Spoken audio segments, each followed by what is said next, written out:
Right then, morning, back on it again this morning, just going over what we did yesterday. A bit dark in the last video, sorry about that. So you can see, made these cubby holes here, so hopefully we can get some bookshelves or a little spice rack in there. Plan to build a little cabinet with recessed into there so we get good storage. And as I was saying before, this is probably where we'll put some lighting and plugs and run the cabling through from the leisure battery.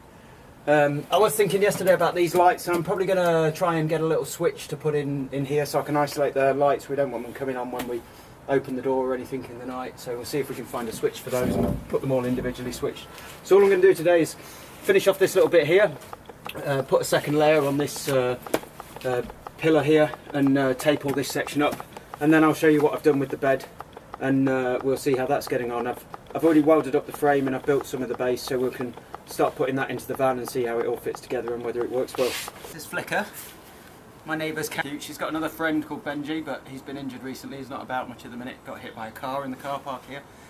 But she likes to keep him company during the day. She likes to come over and look at what I'm doing. Anyway, so I thought you might like to see the installation as it comes. It comes in a roll like this. You can get these in various sizes, but this one's 10 metres long and 1 metre wide. So I've got these sharp scissors, cuts pretty easily. There's little squares on there so you can get a nice straight line. So all I'm doing is figuring out how much I need, find the line, and you can normally just run this straight across. You don't need to cut it, it'll just slice through nice and easy. And there's a square we can go and start fitting to the van. So there's a few different ways I've been fitting this. With flat areas or small bits, I've just been offering it up, using the scissors to cut the shape out, taking the backing off and putting it on. Where it's been in the back behind the other panels, this sticky back plastic is quite, the paper lining, it's quite stiff to pull away, so sometimes if you pull it off and put it back on, that makes it easier. And I've also been folding it back, sliding it in a little bit, and then you can continue to pull that. Took a bit of practice, but it's been okay.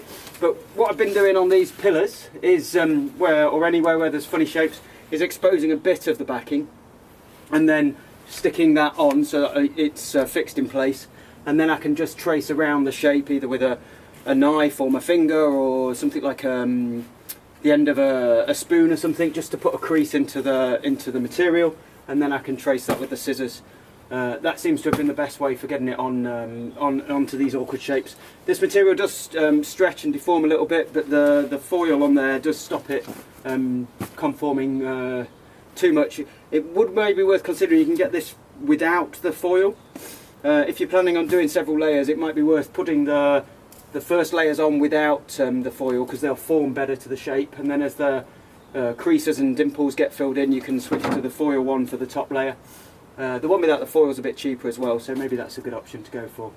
So I'll crack on with this now. I'm just going to expose a little bit, stick it on here, and we'll try and move it into shape, so we can get this middle bit stuck on, and then we can shape it.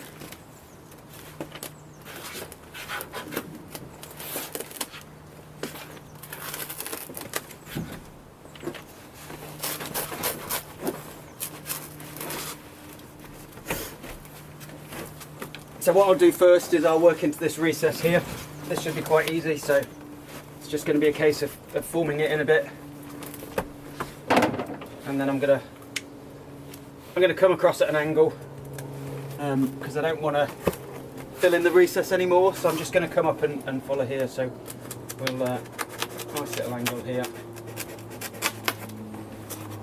So you can see when you use these as shears, it does rip the fabric a bit. If you can push through it and just do it in one motion, that gives you a better cut. But the problem with that is you've got to have tension on it, and once you've put it up like this, it can be hard. If you want to get a good finish, you can score that with a knife first, or even with the end of the scissors, and then go through the foam and the paper afterwards.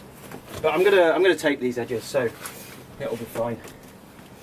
So again, we're gonna just get the backing off here. This becomes easier and easier as we get more stuck on. It becomes easier to do.